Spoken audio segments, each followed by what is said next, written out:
Hi there. So I'm Miss Barbara, and I am happy to be with you again to share another lesson for our Sunday school at Unity Church of Austin. So today's lesson is really interesting, and I'll get to share some pictures with you and a story, and I hope you enjoy it. Let me just say before we get started that I'm recording this just about a week after we had an exceptional weather event in Austin. And I bet that many of you were out of power for part of the week or out of water for part of the week. We were out of water at our home for about 4 days. Some people had neither power nor water, and it was an opportunity for learning and for being creative, and it was hard for a lot of us. So I just want to say that we, the Sunday school teachers at Unity, we are thinking of you, and we love you, and we're proud of you for coming through a really tough week. And I wish that we could be together with you in the classroom so that we could talk about it and hear about your experiences, but we sure were thinking about you. And I bet you have some stories. I bet you learned some lessons and learned about your own strength. And so, good job. Good job. Save those stories up, write them down. That's the kind of thing that most of us haven't seen in our lifetime. And so it was a big deal. And good job for getting through that. And remember how you handled it and what that experience was like, and save them up so that we can share them with you whenever we're all back together again in the classroom. Okay, with that, let's do our lesson, huh? So the affirmation for today, I'm going to try to share it on my screen with you so we can read it together. Here it is. My heart is open to the wisdom teachings of the world. Can you say it with me twice more? My heart is open to the wisdom teachings of the world. My heart is open to the wisdom teachings of the world. Stop sharing my screen for now. I have more pictures for you later, but so we're going to learn about Hinduism, a little bit about Hinduism today, which is very cool. It's one of my favorite things about Unity teachings is that we recognize that the teachings of Jesus provide one of many ways to experience God. And we can draw from other sources of wisdom in our own spiritual lives. And so one of the things that I hope that we can come away understanding is that people of different religions have a lot in common. So as we talk about Hinduism, we're going to be talking about a little bit about ways that there are similarities to what, the teachings that we are used to at Unity. So I think it's going to be a really fun lesson. Okay, first of all, let's talk about symbols for a minute, huh? What is a symbol? I'm going to start with an easy one. If I can, yeah. Okay, here's an easy one. Do you recognize it? What is it a symbol for? It's a heart and a symbol for love, right? And we have symbols. We use symbols all the time. I hope I'm going to be able to show all of these. Yeah, okay. So let's talk about some other ones. Here, let's do another pretty easy one if I can get to it. Oh, that's not the one. That's not the one either. This one though, it's a small, I was hoping to do it bigger, but you recognize this one, right? A cross. There it is, a cross. We use that symbol at Unity for Christianity. And here's another cross, a Celtic cross. So these are images you might be used to seeing. I wonder if you recognize this one, a six-pointed star.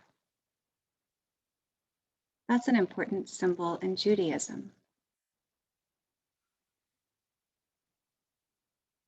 And here's another one, a crescent and star, representing Islam. So a symbol that's important for Hinduism is this one, the symbol of Om. It's from Sanskrit. It is Sanskrit. It's an important symbol. It's sometimes written in English as OM, but it really has three sounds. It's a sound that we make. Ah, O,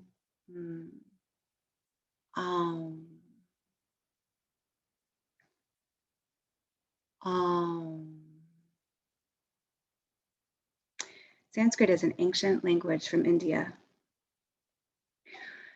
When I say Om, does it remind you of anything that we are used to saying at our church? It sounds a little bit like Amen, and it's used in a bit the same way. Hindu scriptures say that Om is the sound of the vibration of the creation of the universe. It is holy, and at the same time it's common because it exists behind everything. Many Hindu chants use this word. It's a holy word that connects all beings.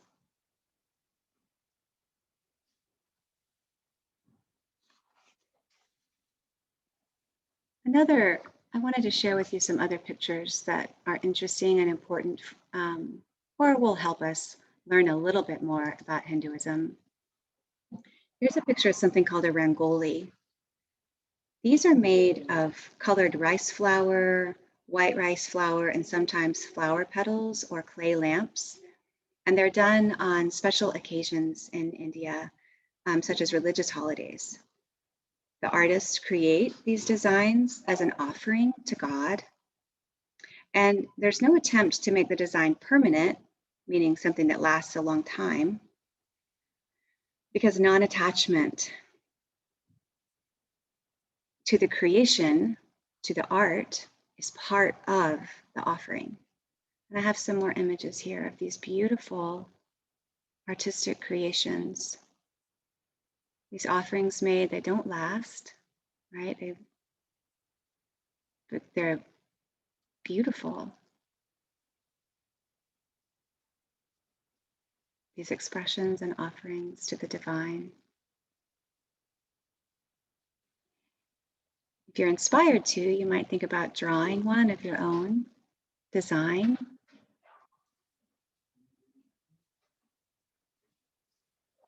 Very pretty.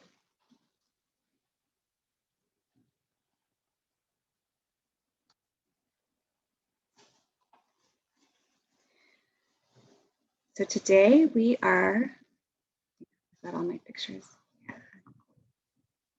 I'm gonna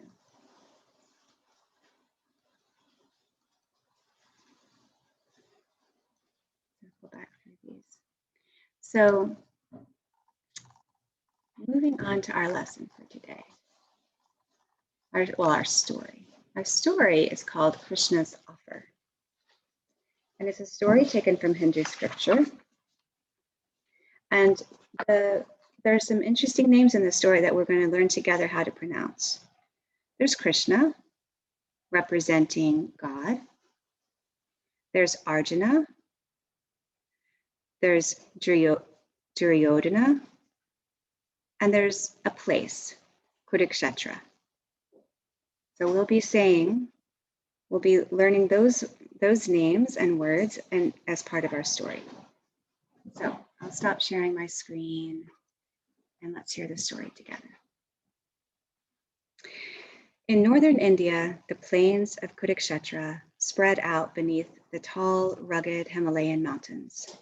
Two armies were preparing for battle. On one side were Arjuna and his 4 brothers, who were all brave and righteous warriors.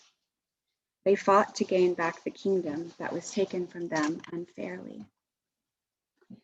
Their army was very small, and it didn't seem like they had much of a chance to win against the legions, the many, that were on the other side. Duryodhana led the opposing army, and he had 99 brothers, all with many soldiers willing to follow them. Duryodhana had used tricks and treachery to take the kingdom away from his cousins, and he was determined to keep it. As Arjuna and Duryodhana prepared to fight for the right to rule the kingdom, their thoughts turned to Krishna. Everyone was choosing which side to fight on, and Krishna had not yet made a choice. Krishna also had a strong army of his own, and whoever had Krishna and his army on their side would certainly be likely to win any battle. Duryodhana decided he would go to see Krishna in person. He would not trust a messenger to take care of such an important mission. So he hitched his fastest horses to his best chariot and rode to Krishna's palace. Arjuna also hurried to Krishna's palace the same time his sneaky cousin did.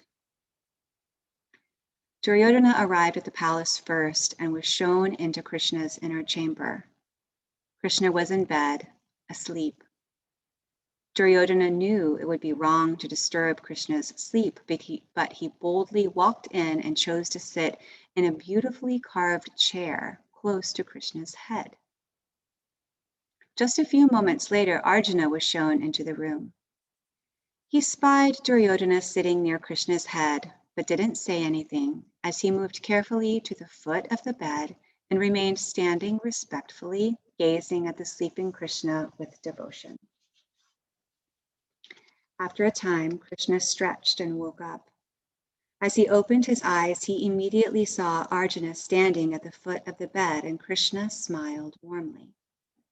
He then turned his head and noticed Duryodhana there, and also greeted him with a smile. "Welcome, Arjuna." "Welcome, Duryodhana. What brings you here to see me?" Krishna asked, although he had already guessed the reason for the visit. Duryodhana spoke quickly, his words coming out in a rush. "War will break out between us very soon, and you must support me. Although I know you love us both, I was here first, and so you should choose me. That is our tradition. Join me in the battle to come." Krishna nodded in agreement, but then answered thoughtfully, "But when I awoke, I saw Arjuna first, and then you second. So it seems I should help both of you. I will make an offer, and because he is younger than you, Arjuna will have the opportunity to answer first. It is also tradition that when giving favors, the youngest gets first choice." Duryodhana knew that this was true and could not argue. He forced himself to remain silent while Krishna explained the offer, but Duryodhana gripped the arms of the chair with fierce tension and held his breath as he waited. "To one side I will give my army to command. They are strong warriors who will give their complete loyalty and fight tirelessly and with great skill. The other side will have me alone, without a single weapon, and I will not do any fighting. Think carefully, Arjuna. Which do you choose?" The room was silent when Krishna finished. To Duryodhana, that second of silence was filled with wild anxiety. Arjuna would certainly choose to have Krishna's army. It would be crazy not to. And then he and his brothers would have only Krishna. Krishna's presence would be nice, but Duryodhana was more interested in victory. How would he explain to his brothers that they had to fight against Krishna's undefeated army? Krishna could read the hearts of both men. Duryodhana's anxiety was as clear to him as Arjuna's strong determination. And Krishna's love for both was unchanged. He could read both of their hearts, and his love for both of them was unchanged. the moment of silence was actually just long enough for Arjuna to take a breath and form the words, "I choose you, Lord Krishna, even if you carry no weapon." Duryodhana breathed at last and couldn't believe his luck. Arjuna was a fool. He accepted Krishna's offer of the army with obvious joy and raced his chariot away from the palace to carry the news back to his brothers. When they were alone, Krishna asked Arjuna, "Why did you choose me over a mighty army?" Arjuna answered with deep feeling, "I have always wanted to be like you. My heart wants nothing else. I wish for you to drive my chariot and be with me always. With you by my side, victory is assured." We don't have time to get to learn all of this story. This is a rich and wonderful story. But just so that you will know, Arjuna's army was victorious in the battle in this story. With Krishna alone, with having no weapon. So discussion questions. I should have asked the questions before I told you the end, but do you think Arjuna's choice was foolish?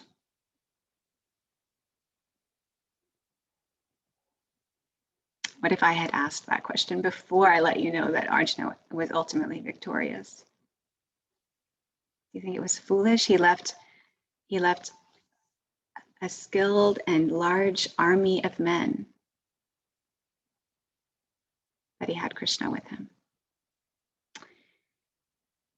And have you ever heard of the custom of letting the youngest choose first? Were you ever the youngest one who was given the opportunity to choose something?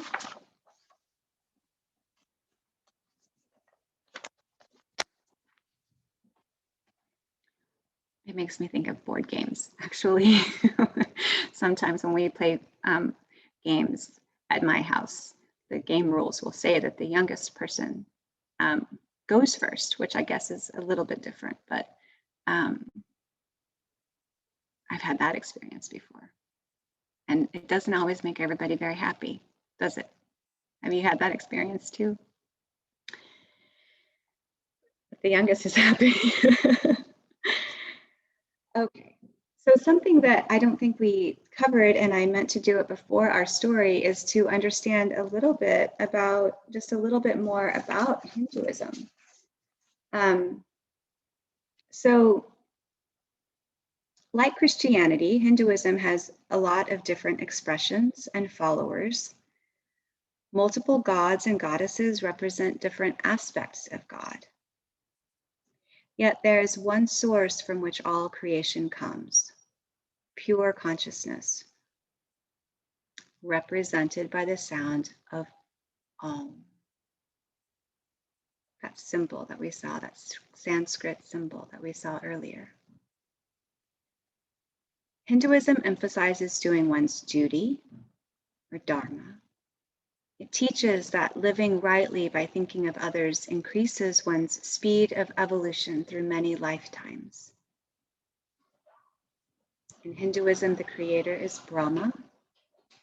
And instead of going to a church, Hindus worship at temples.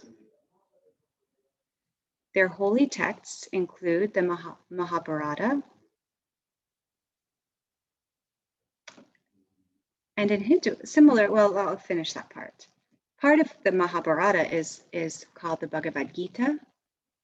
And the Bhagavad Gita can be looked at kind of similarly to how we look at the New Testament. It's part of a larger work, like the New Testament is part of the Bible. And in Hinduism, the larger work is the Mahabharata. But it's a much loved and studied subset of the larger work.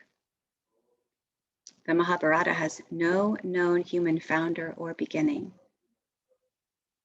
And in Hinduism, all life is sacred.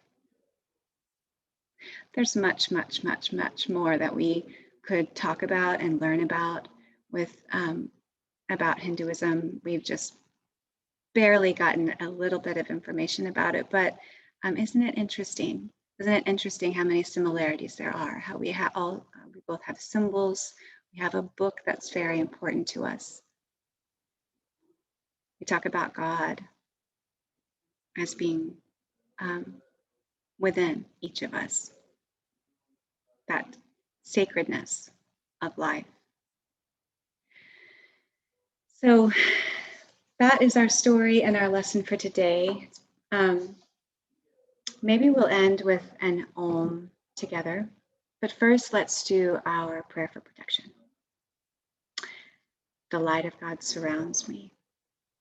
The love of God enfolds me. The power of God protects me. And the presence of God watches over me. Wherever I am, God is, and all is well. So one deep breath, we'll do Om together. Om.